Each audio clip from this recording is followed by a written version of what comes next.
Alright, so here's my review on The Happy Prince. Basically the story of Oscar Wilde from the time when he gets released from prison. A little backstory if you don't know the story of Oscar Wilde. It's basically that he was a famous author, playwright, novelist, poet, and back in the late 1800s he had a relationship with another man. Actually, he had a series of relationships with other men, but this one particular one man named Daze had a father who was the Marquis of Queensberry, or the Marquess of Queensberry, however you would say that. So he publicly called out Oscar Wilde for being a sodomite, and when that happened, Oscar decided to take him to court for libel, for slander, and as they went through these proceedings, and this was mainly instigated by Daze. Daze's father was the one making the allegations, but he was telling Oscar, "Fight my father, fight my father." So Oscar started fighting this. As the proceedings went on, they were able to roundly prove that Oscar Wilde was homosexual, and the case then turned into a indecency case. Oscar was sentenced to 2 years hard labor, and basically this movie takes place from the moment he gets out of prison on to the end of his life. Now, they did do flashbacks into his life to kind of illustrate things, and overall I thought this movie was fantastic. It was written, directed, and starring Rupert Everett. Also co-starring Colin Firth.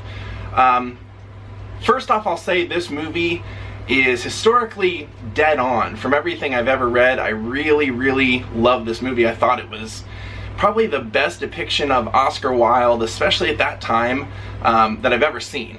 Now, I will say that if you're not a huge Oscar Wilde fan, if you're not already interested in the case, this might be a harder watch, because even though they do outline what's going on and they do give you backstory, I feel like you really have to be interested in Oscar to begin with to really thoroughly enjoy this. But what I loved about it was, first off, I think that a lot of times in movies, and especially in writings, they portray Oscar, though he was very flamboyant, they portray him as overly flamboyant. I would almost say Liberace-esque. And this movie really doesn't show Oscar that way. It shows some of his flamboyant tendencies, but it shows him more civilized than I always kind of see him painted. Now, this movie's fantastic because one of the things that I really enjoyed about it the most was that there are a lot of really interesting things that happen from the time that Oscar is released from prison onward, or till the end of his death, that I feel like a lot of times when you read the books or you hear the stories or you even watch a documentary, they may lightly brush upon these certain events that I find to be the most interesting. This movie actually doesn't harp on those, but it really highlights, it really prominently features those moments. One of which immediately comes to mind was on his deathbed, he wanted to be baptized a Catholic, and because he had been sentenced to 2 years hard labor and basically disgraced, he would go on to change his name when he came out of prison, and so it was really hard for them to basically find anybody that would do this. Now, that was kind of a dying wish that he had, because his mother was a pretty devout Catholic, and Oscar always kind of said at some point before he passed he wanted to go Catholic, and so they do show that. They do show his inner turmoil when he gets out, how at first he's very committed to going back to his wife Constance, and then you kind of see how he starts reading letters that Daze writes him, and you start to see how he's still conflicted, and he's still, even though he's getting the world served back up to him for success, he still is torn by the things that destroyed him, and he does ultimately choose the things that destroyed him, and it's just a cascading effect. Now, also what I really liked about the movie was that there was a man who was Oscar's best friend named Robbie Ross, and Robbie was probably the very first person that they deemed to be somebody who was one of Oscar's lovers. But Robbie was a journalist who they really were, you know, like I said, they were best friends. So even once they quit seeing each other in any kind of intimate circumstance, they were always great friends. And even when Oscar was trying to get back with his wife, Robbie would act as almost an intermediary with them, kind of helping Oscar's cause, telling Constance, you know, that he is trying, that he's devout to her.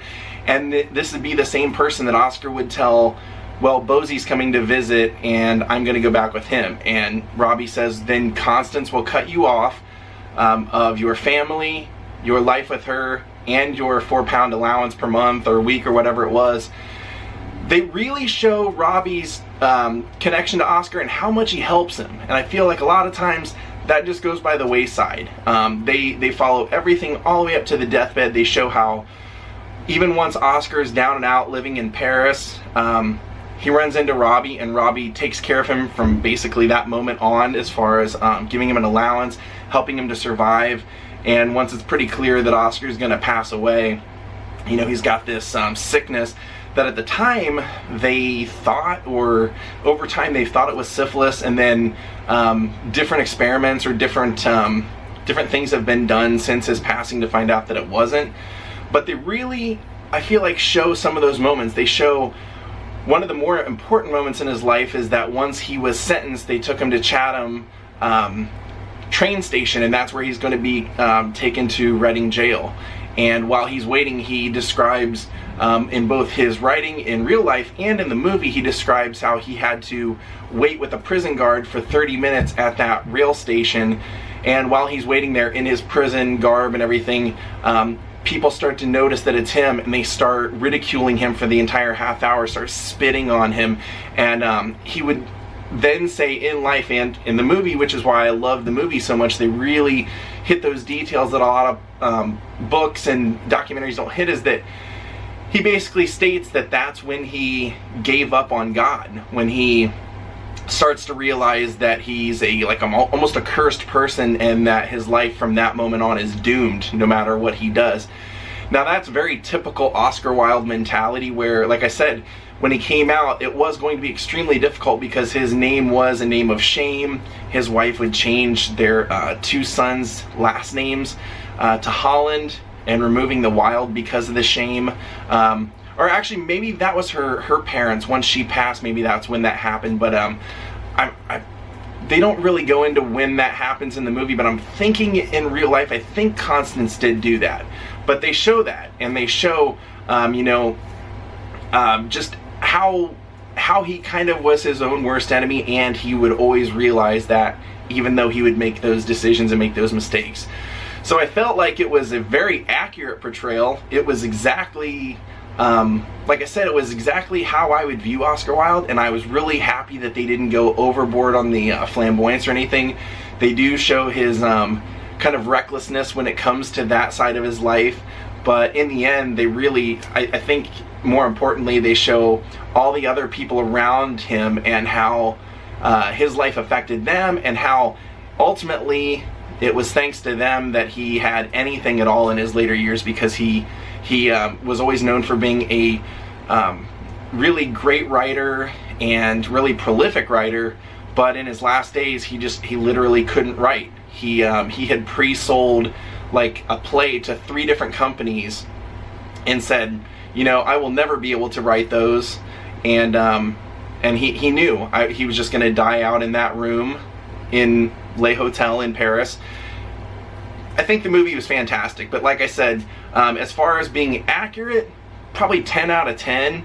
I think they just nailed everything from the script. I think Rupert Everett did a great job acting, directing, and writing. I think the costumes, I think the casting, I think just everything nailed it. But to be perfectly honest with you, and it's in select theaters, I do think that it would be harder for someone who already doesn't know Oscar's history or have an appreciation for it. I think it'd be harder for you to probably enjoy this movie, but I do think as a movie as a whole, it was phenomenally done in every way. So I would totally recommend you go see The Happy Prince while you can.